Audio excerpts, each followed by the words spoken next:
Shalom. In Zionism today, we're going to discuss We Don't Have to Ask, Will You Hide Me Anymore? Johannes Kleiman, Victor Kluger, Johann Voskuil, Bev Voskuil, Jan Guinness, and Meep Gaius should be well-known names among the Jewish people, but very few Jews knew who these people were. These were Otto Frank's friends who had prepared a secret apartment at 263 Prinsjesstraat Street in Amsterdam. They smuggled food and clothing to the Franks, including their daughter Anne, during the family's 2 years of hiding from the Germans during the Holocaust. Miep guys had the sense of mind to keep Anne Frank's diary and presented it to her father after he survived the Holocaust. These men and women were righteous Gentiles who risked their lives to save their Jewish neighbors and friends.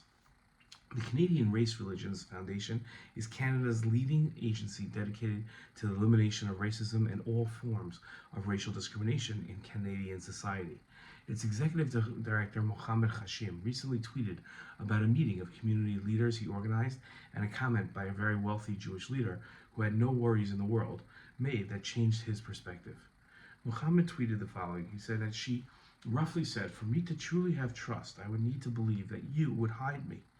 This community leader, whose name I won't share, was quite wealthy, and for a second I thought, hold on, you could literally buy an entire island and fortify it, and you worry about who would hide you here in Toronto? Who would hide me? Has never been a thought I've ever had, but it is one that many Jewish friends have had. Hashim went on to connect this exchange to International Holocaust Remembrance Day and how differently the Jewish people feel about the Holocaust than non-Jews. Hashim's tweet made the rounds in Twitter, and many Jews responded by saying, "Who will hide me?" question is also at the forefront of their concerns. With rising anti-Semitic incidents in the United States in recent years, Holocaust era questions are becoming more mainstream among many American Jews. It is almost second nature for Jews to look at their Gentile neighbors with a different perspective. Instead of judging them by the way they maintain their house and yard, they have begun asking if these Gentile neighbors would hide them from anti-Semitic persecution. Many Zionist scholars and educators attribute Theodor Herzl's founding of modern political Zionism to the French Alfred Dreyfus's treason trial. Dreyfus, a Jewish French army officer, was falsely accused of treason.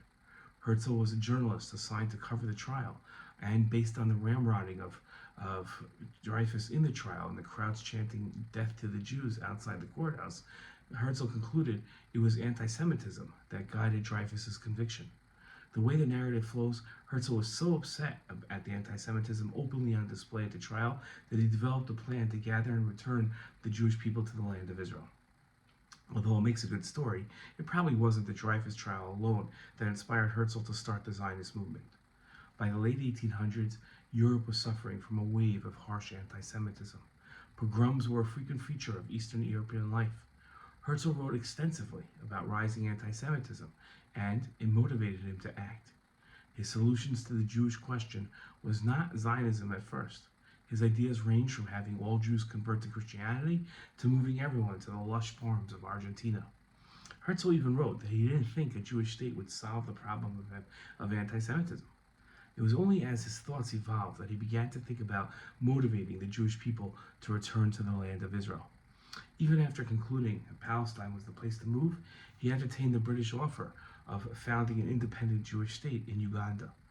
Zionism is usually defined as a movement that advocated for the rights of the Jewish people to determine their own future in the land of Israel.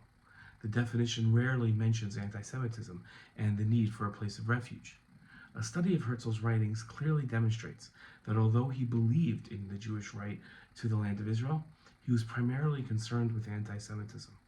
The State of Israel was the answer to the anti-Semitism of Europe. It's easy to argue that Herzl's assumption that a Jewish state would help solve the problem of anti-Semitism was wrong. As the Zionist movement began, Arab anti-Semitism kicked into high gear. Jews living in Israel would face terrorism for the next 100 years, including till today. Wars began with the declaration of Israel's independence and continue until today. Zionism in Israel didn't end anti-Semitism as was hoped. The counter-argument is just as easy to make.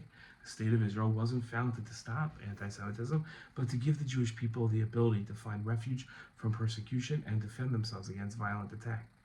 Israel has been a great success in these goals. One of Zionism's primary goals and one of its greatest achievements can be said to ensure that Jews will no longer have to ask, "Will my neighbor hide me?" The very question that plagued Muhammad Hashim when he heard it from a Jew that seemed to have nothing to worry about was the motivator for the Jewish people to start their own nation, where their security wouldn't be dependent on other people. I'm an American immigrant to Israel, and I'm gratified to be living Herzl's dream of a Jewish state that can protect its Jewish citizens. Shalom.